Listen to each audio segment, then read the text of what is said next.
Tonight, Front Page Challenge welcomes the outspoken Negro leader, Malcolm X.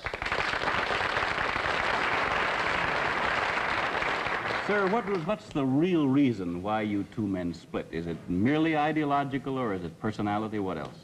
Probably personality. It was not the statement that originally was given by the movement when we split. It's more personality than anything else. You've called people like Martin Luther King, who just got a Nobel Peace Prize, an Uncle Tom. Is this correct, first? Well, I'd rather say that in the States, there's a law that has recently been passed, or a decision handed down by the court, wherein if you call someone an Uncle Tom, they can sue you for libel. Well, so I never refer to them as Uncle Toms. I would say that Uncle Martin is my friend. Uncle Martin is your friend, yet you would disagree with his approach to what he wants to accomplish. Definitely. If his approach would bring about what the black man in America needs to completely eliminate the problem that we have, I would say well and good. But I very much doubt that anyone who adopts the approach that Martin Luther King has been teaching to our people in that country can point to any meaningful gains that has actually served to solve the problem. Black Muslims have sometimes, whether you have or not, and I think probably you have sometimes, it seemed to me, been preaching hate to meet hate. I don't advocate any kind of hate. But there's a lot of talk that sounds very much like it. No, I think that the guilt complex of the American white man is so profound until when you begin to analyze the real condition of the black man in America, instead of the American white man eliminating the causes that create that condition, he tries to cover it up by accusing his accusers of teaching hate. But actually, they're just exposing him for being responsible for what exists. Well, that's something of an argument, but I've heard speeches made by some of the people of your group. I think I've heard you make speeches. It seemed to me that you were advocating what I would have to describe, I think, as violence to meet the serious injuries that have been done your people, with which I totally agree. I don't call that violence. I don't in any way encourage black people to go out and initiate acts of aggression indiscriminately against whites. But I do believe that the black man in the United States, and any human being, anywhere, is well within his right to do whatever is necessary, by any means necessary, to protect his life and property, especially in a country where the federal government itself has proven that it is either unable or unwilling to protect the lives and property of those human beings. Just before Pierre takes it, you've got a pretty good fighter and the world's heavyweight champion lined up with you to help out. Yes, Pierre. Well, Mr. X, if I guess I call you that, is that the proper appellation, yes. Mr. X? I'm wondering if you still believe, as I think you certainly did at the time you were allied to the black Muslim movement, in a segregated black nation in North America. I don't believe in any form of segregation or any form of racism. I'm against any form of segregation and against racism. Am I right in saying that the black Muslim movement, which you have left, did believe in that? Well, Elijah Muhammad taught his followers that the only solution was a separate state for black people. And as long as I thought he genuinely believed that himself, I believed in him and believed in his solution. But when I began to doubt that he himself believed that that was feasible, and I saw no kind of action designed to bring it into existence or bring it about, then I turned in a different direction. Are you still a Muslim yourself? Oh, yes. I'm a Muslim. I believe in the religion of Islam, which believes in brotherhood, complete brotherhood of all people. But at the same time that I believe in this brotherhood, I don't believe in forcing my desire for brotherhood upon those who aren't willing to accept it. Of course, I think the Christians would say that they also believed in brotherhood. What did you say to that? I'd say they believe in it, but don't practice it. That'd be a pretty good answer.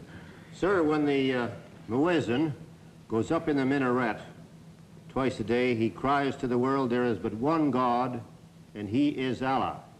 Do you deny that there is a Christian God? The muezzin does this 5 times a day. 5 times, and I only heard him twice. Well, you were fortunate to hear him twice. But he does this 5 times a day, and the same God that he says that he expresses the existence of is the God that the Christians profess to believe in themselves, and the God that the Jews believe in. One God, the creator of the universe.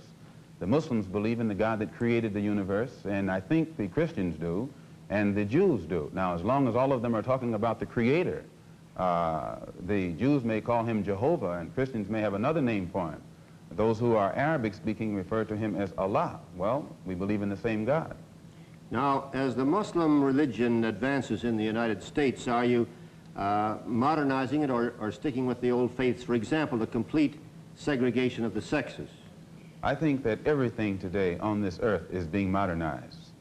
Religious principles and practices, as well as political and other things.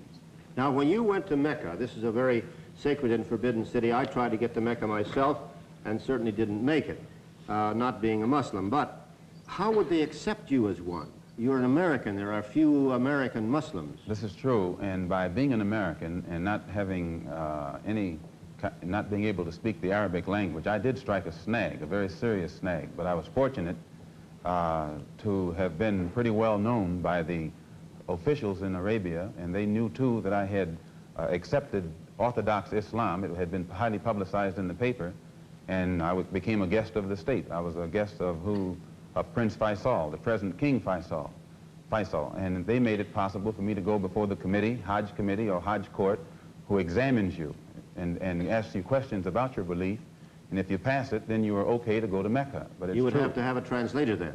Oh, I had one. Then realizing that our problem in America, that we are black Americans, and we have a problem that goes beyond religion, we formed a group known as the Organization of Afro-American Unity. And the objective of this organization, it's non-religious, number one. Any Negro can belong to it.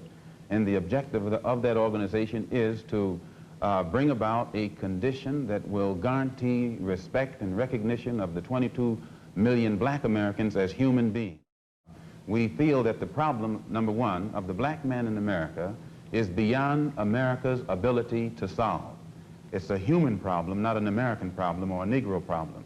And as a human problem or a world problem, we feel that it should be taken out of the jurisdiction of the United States government and the United States courts and taken into the United Nations in the same manner that the problems of the black man in South Africa, Angola, and other parts of the world, and even the way they're trying to bring the problems of the Jews in Russia into the United Nations because of violation of human rights. We believe that our problem is one not of violation of civil rights, but a violation of human rights. Not only are we denied the right to be a citizen in the United States, we're denied the right to be a human being. Mr. X, may I thank you very much for coming on our program and perhaps clearing away some of the cobwebs of misconception that some of us might have had about your belief. And I think you're a very sincere man, and it takes a lot of courage to admit a former belief is wrong, and we congratulate you for that and the service you performed tonight in giving us your views. Thank you so much, Mr. Thank you.